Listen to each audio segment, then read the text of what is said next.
Hi, this is Rajesh Sharma. Regional ring road వ్యవహారం మరొక్కసారి ఒక కదలిక వచ్చింది. రాష్ట్రంలో అంటే ఉత్తర తెలంగాణలోని ఆదిలాబాద్ ప్రాంతంలో, అదే రకంగా హైదరాబాద్ సరౌండింగ్ ప్రాంతంలో కేంద్ర ప్రభుత్వం నిర్మించిన కొన్ని ప్రాజెక్టులను ప్రారంభించడానికి, మరికొన్నింటికి శంకుస్థాపన చేయడానికి కేంద్ర ఉపరితల రవాణా శాఖ మంత్రి నితిన్ గడ్కరీ హైదరాబాద్ వచ్చారు. ఆయన వచ్చిన సందర్భంగా ఆయన కార్యక్రమాలు పూర్తయిన తర్వాత తిరిగి ఆయన వెళ్లిపోయే టైంలో ముఖ్యమంత్రి రేవంత్ రెడ్డి గారు, అదే రకంగా రోడ్లు భవనాల శాఖ మంత్రి కోమటిరెడ్డి వెంకటరెడ్డి తదితరులు బేగంపేట ఎయిర్పోర్ట్లో నితిన్ గడ్కరీ గారిని కలిశారు. కలిసిన సందర్భంగా వీరు చేసిన విజ్ఞప్తి ఏంటి, ఆ విజ్ఞప్తి ద్వారా ఇప్పటి వరకు ఏంటి అనే విషయంలో కొంత క్లారిటీ లేని, దక్షిణ భాగం కావచ్చు, ఉత్తర భాగం కావచ్చు, ఉత్తర భాగం ఎందుకు ఆగిపోయింది, రీజనల్ రింగ్ రోడ్డుకు సంబంధించి నిర్మాణం టెండర్లు పిలిచినప్పటికీ, దక్షిణ భాగానికి సంబంధించి అయితే ఇంకా అలైన్మెంటే అతీగతి లేదు. మరి రాష్ట్ర ప్రభుత్వం నిర్మిస్తుందా, సదరన్ పార్ట్ని కేంద్ర ప్రభుత్వంకి అప్పగిస్తుందా, క్లారిటీ లేదు.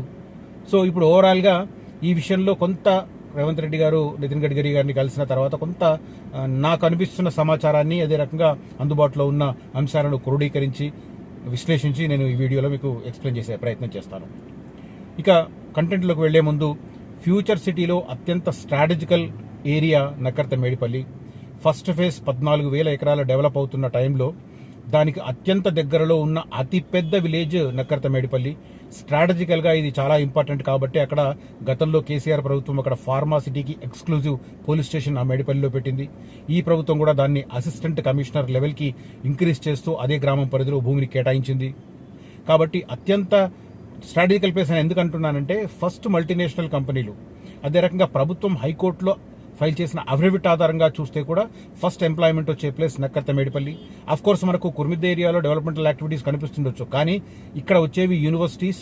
ముందు స్కిల్ యూనివర్సిటీ కన్స్ట్రక్షన్ అవుతుంది, స్పోర్ట్స్ యూనివర్సిటీ త్వరలో రాబోతుంది, క్రికెట్ స్టేడియం రాబోతుంది. వీటన్నింటిలో కూడా ఎంప్లాయ్మెంట్ పెద్ద ఎత్తున రాదు. టీచింగ్ స్టాఫ్ లెస్గా ఉంటారు, స్టూడెంట్స్ ఎక్కువ ఉంటారు. బట్ ఎక్కువ పెద్ద ఎత్తున ఎంప్లాయ్మెంట్ వచ్చే ప్లేస్ నక్కర్త మేడిపల్లి. అది నాగార్జున సాగర్ రోడ్డుకు ఏరియల్ డిస్టెన్స్ 1.5 కిలోమీటర్ ఉంటుంది. అది ఒక స్ట్రాటజికల్ ప్లేస్. మల్టీనేషనల్ కంపెనీస్తో పాటు ప్రపంచ ప్రఖ్యాతిగాంచిన ఇండియన్ ఫార్మా కంపెనీస్ కూడా అక్కడ 5,260 కోట్ల రూపాయలు ఇన్వెస్ట్ చేస్తున్నాయి. ఫస్ట్ ఫేజ్లో 12,490 ఉద్యోగాల కల్పన జరుగుతుంది. డైరెక్ట్ ఎంప్లాయ్మెంట్, ఇండైరెక్ట్గా అంతకు రెట్టింపు వస్తుంది. సో ఆ రకంగా ఫస్ట్ ఎంప్లాయ్మెంట్ వచ్చే ప్లేస్, తర్వాత కోర్ ఏరియాలో అతిపెద్ద విలేజ్, నాగార్జున సాగర్కు కేవలం 1.5 కిలోమీటర్ ఉన్నది ప్లేసు. ఇవన్నీ అనుకూలమైన అంశాలు. అదే రకంగా లైఫ్ సైన్స్ హబ్కు సంబంధించి ఆనుకొని ఉంటుందన్నమాట. కాబట్టి అక్కడ ఉన్న అధిరన్ ఫార్మా సన్ సిటీలో కొన్ని ప్లాట్లు ఇన్వెస్టర్ షేర్ వచ్చాయి. ఒక 10 ప్లాట్లు ఉన్నాయి. చాలా క్రూషియల్ ఏరియా. దానికి తోడు అధిరన్ గ్రూప్ 1 ఇయర్ పూర్తి చేసుకున్న సందర్భంలో ఒక స్పెషల్ డిస్కౌంట్ కూడా అనౌన్స్ చేసింది. మే 19లోగా బుక్ చేసుకుని 25% గనక పే చేస్తే స్పెషల్ డిస్కౌంట్ ఇవ్వబోతున్నాం. ఇవన్నీ, ఈ సౌకర్యాన్ని, ఈ డిస్కౌంట్ను, ఈ స్పెషల్ ఆఫర్ని సద్వినియోగం చేసుకుంటూ ఒక స్ట్రాటజికల్ ప్లేస్లో ఇన్వెస్ట్ చేయాలని అనుకున్న వారు ఇమ్మీడియట్గా కనిపిస్తున్న నంబర్లో కాంటాక్ట్ చేయండి. దాంతోపాటు కుర్మిద్ద ఏరియా కావచ్చు, కడతాల్ ఏరియా కావచ్చు, ఇటు సాగర్ వైపు కావచ్చు, ఎక్కడైనా ఇన్వెస్ట్ చేయాలనుకున్నా, భూములు కొనాలనుకున్నా కూడా కనిపిస్తున్న నంబర్లో నన్ను సంప్రదించండి. ఇక కంటెంట్ విషయానికి వస్తే, నిన్న రీజనల్ రింగ్ రోడ్డుకు సంబంధించి క్లారిటీ ఇవ్వండి, స్పష్టత ఇవ్వండి అని ముఖ్యమంత్రి రేవంత్ రెడ్డి ఆధ్వర్యంలోని రాష్ట్ర మంత్రుల బృందం నితిన్ గడ్కరీ గారిని బేగంపేట విమానాశ్రయంలో కలిశారు. దీంట్లో ప్రధానంగా రేవంత్ రెడ్డి గారు చేసిన అభ్యర్థగా చాలా ఇంట్రెస్టింగ్ పాయింట్ ఏంటంటే, ఇప్పటి వరకు ఉత్తర భాగాన్ని, దక్షిణ భాగాన్ని వేరువేరుగా నిర్మిస్తారు అనేది ఒక ఉంది. ఎందుకంటే దక్షిణ భాగానికి సంబంధించి ఇంకా క్లారిటీ లేదు, అలైన్మెంట్ ఫైనల్ కాలేదు. అలైన్మెంట్ రాష్ట్ర ప్రభుత్వం సపరేట్గా చేస్తుంది, సెంట్రల్ గవర్నమెంట్లోని NHAI సపరేట్గా చేస్తుంది, national highway authority of India. So అది ఫైనల్ అవుతుందా, ఇది ఫైనల్ అవుతుందా అన్న ఒక కన్ఫ్యూజన్. మనకు గ్రౌండ్లోకి వెళ్ళి చూస్తే 3 చోట్ల మార్కింగ్ ఉంది, ఏ మార్కింగ్ ఫైనల్ అవుతుందన్న కన్ఫ్యూజన్. ఇవన్నీ ఉన్న నేపథ్యంలో రేవంత్ రెడ్డి గారు నితిన్ గడ్కరీ గారిని కోరిన ప్రధానమైన అంశం ఏంటంటే, ఉత్తర దక్షిణ భాగాలకు సంబంధించి కలిపి నిర్మాణం చేసే రకంగా చర్యలు తీసుకోండి మహాప్రభు అని రేవంత్ రెడ్డి గారు నితిన్ గడ్కరీ గారిని కోరారు. సో దీని అర్థం ఏంటి, మనం అర్థం చేసుకోవాల్సింది. సో దక్షిణ భాగం నిర్మాణ బాధ్యతలు కూడా కేంద్ర ప్రభుత్వమే చేపట్టాలి అన్నది ఆయన అంతరార్థం కనిపిస్తుంది. అంత ఓపెన్ కాకపోవచ్చు, బట్ అంతరార్థం అలా కనిపిస్తుంది, కలిపి నిర్మించమనడం. దానికి తోడు నిన్న నితిన్ గడ్కరీ గారిని కలిసే ముందు పోలీస్ అధికారుల సమావేశంలో పాల్గొన్న సందర్భంగా రేవంత్ రెడ్డి గారు చాలా కామెంట్లు చేశారు. ఎవరినైనా ఫండింగ్ అడగడానికి పోతుంటే చాలా చిత్కారంగా చూస్తున్నారని. నిజానికి నాకు నా వ్యక్తిగత అభిప్రాయం ఎందరికి నచ్చుతుందో లేదో తెలియదు, కానీ ఆ స్థాయి వ్యక్తి అలా బేలగా మాట్లాడడం అయితే కరెక్ట్ కాదు.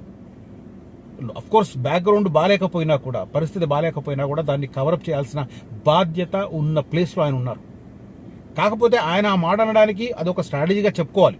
నిజానికి అలా ఎందుకన్నారంటే, ఇప్పుడు గవర్నమెంట్ మారి 1.5 year అయిపోయిన సందర్భంగా అన్ని వర్గాలలో కూడా, అన్ని ఉద్యోగ వర్గాలలో కూడా జీతాలు పెంచమని, వేతనాలు పెంచమనే డిమాండ్ తెర మీదకి వస్తుంది. ముఖ్యంగా ఆర్టీసీ కార్మికులు డైరెక్ట్గా సమ్మె దిశగా వెళుతున్నారు.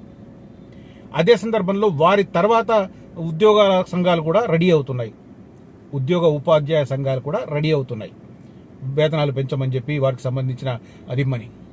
కాబట్టి వీళ్ళందరికీ ఒక మెసేజ్ వెళ్లాలనే ఉద్దేశంతో రేవంత్ రెడ్డి గారు ఆ ఖజానా చెప్పే పరిస్థితి చెప్పారు. నన్ను కోసుకున్నా కూడా డబ్బులు లేవు అని చెప్పి. ఎందుకంటే నెల నెల వస్తున్న ఆదాయం ఏంటంటే 18,500 కోట్ల నుంచి 19,000 కోట్ల ఆదాయం వస్తుంది రాష్ట్ర ప్రభుత్వానికి ప్రతి నెల. కానీ కట్టాల్సినవి ఎంత ఉన్నాయి అంటే అన్ని కలుపుకుంటే 32,000 నుంచి 35,000 కోట్ల వరకు రిక్వైర్మెంట్ ఉంది.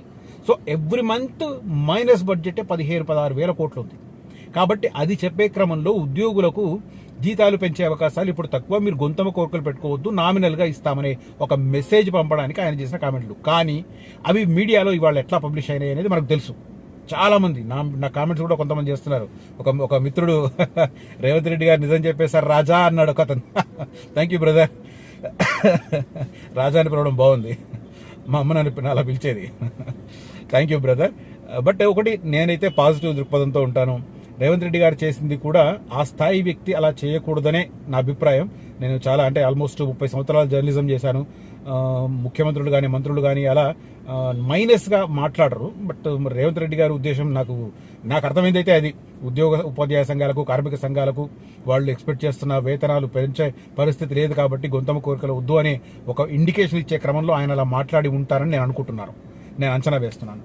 సో అది పక్కన పెడితే, సో అలాంటి పరిస్థితి ఉంది కాబట్టి దక్షిణ భాగానికి సంబంధించిన రీజనల్ రింగ్ రోడ్ను ఆ నిర్మాణ బాధ్యతలను నెత్తికెత్తుకోవడం అవసరం ఉందా? ఎందుకంటే ఒకటి, రాష్ట్ర ప్రభుత్వం దగ్గర డబ్బులు లేవు.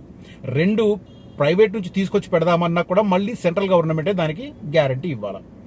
ఈ రెండింటి లింకు ఉన్నప్పుడు అదేదో సెంట్రల్ గవర్నమెంట్కి అప్పగిస్తే నితిన్ గడ్కరీ గారు అద్భుతంగా చేస్తున్నారు. జాతీయ రహదారుల నిర్మాణం కావచ్చు, ఆ ఇన్ఫ్రాస్ట్రక్చర్ కావచ్చు, నితిన్ గడ్కరీ గారు గత 10 సంవత్సరాలలో చూపిన అంకిత భావం దేశంలో ఉన్న రవాణా వ్యవస్థని సమూలంగా మార్చింది.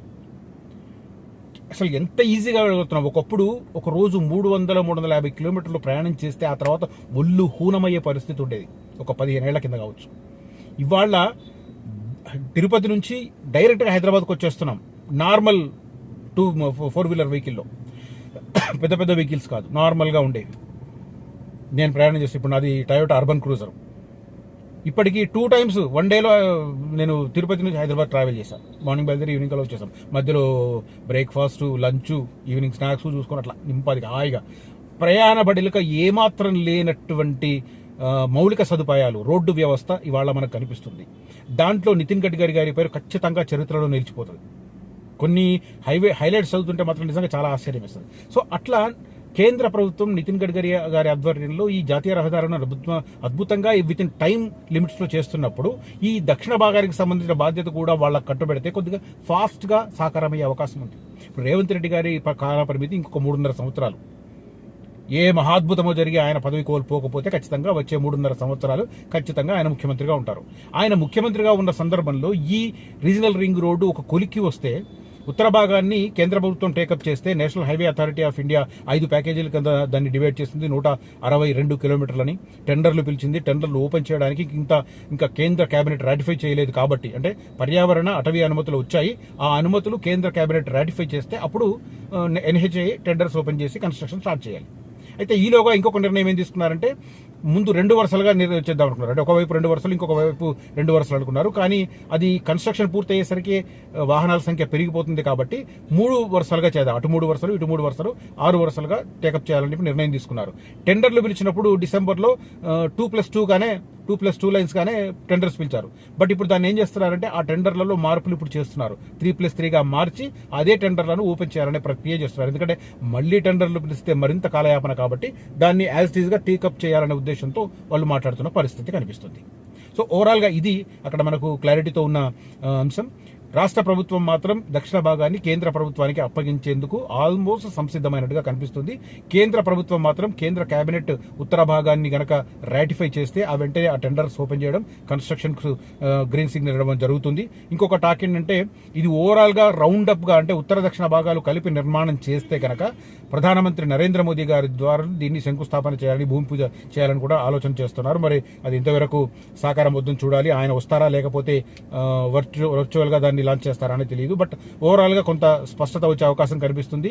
నితిన్ గడ్కరీ గారు నిన్నటి భేటీ తర్వాత రాష్ట్రానికి సంబంధించిన కేంద్ర మంత్రులు చెప్పిన మాట ఏంటంటే నెక్స్ట్ వీక్ 10 days లోనే దీనికి సంబంధించి ఢిల్లీలో ఒక సమావేశం అవుదామని చెప్పి చెప్పినట్టుగా సమాచారం ఉంది తెలంగాణకు సంబంధించిన కేంద్ర మంత్రులు, ఎంపీలతో. సో ఆ తర్వాత ఈ ఉత్తర దక్షిణ భాగాలను కలిపి కేంద్ర ప్రభుత్వమే నిర్మాణం టేకప్ చేస్తుందా లేదా అనేది మనకు స్పష్టత వచ్చే అవకాశం కనిపిస్తుంది. సో ఏతావాత కొంత పురోగతి అయితే రీజనల్ రింగ్ రోడ్డుకు సంబంధించి కనిపిస్తుంది. బట్ నా ఉద్దేశంలో సెంట్రల్ గవర్నమెంట్ టేకప్ చేస్తే రాష్ట్ర ప్రభుత్వానికి ఒక నిధులకు సంబంధించిన భయం పోతుంది. దాంతోపాటు రేవంత్ రెడ్డి గారికి నెక్స్ట్ ఎలక్షన్స్ ముందు చెప్పుకోవడానికి ఒక అంశం కూడా దొరుకుతుంది. అఫ్ కోర్స్ ఎందుకంటే కేంద్రానికి ఎట్లాగో క్రెడిట్ ఇవ్వరు, ఆ క్రెడిట్ మాదే అని చెప్పి అనుకుంటారు. మనకు తెలుసు రాజకీయాల్లో ఇదంతా సర్వసాధారణం కాబట్టి అదే రకంగా క్లెయిమ్ చేసుకోవడానికి అవకాశం ఉంటుంది.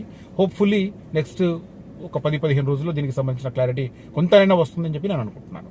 Thank you for watching this video. Signing off Rajesh Sharma.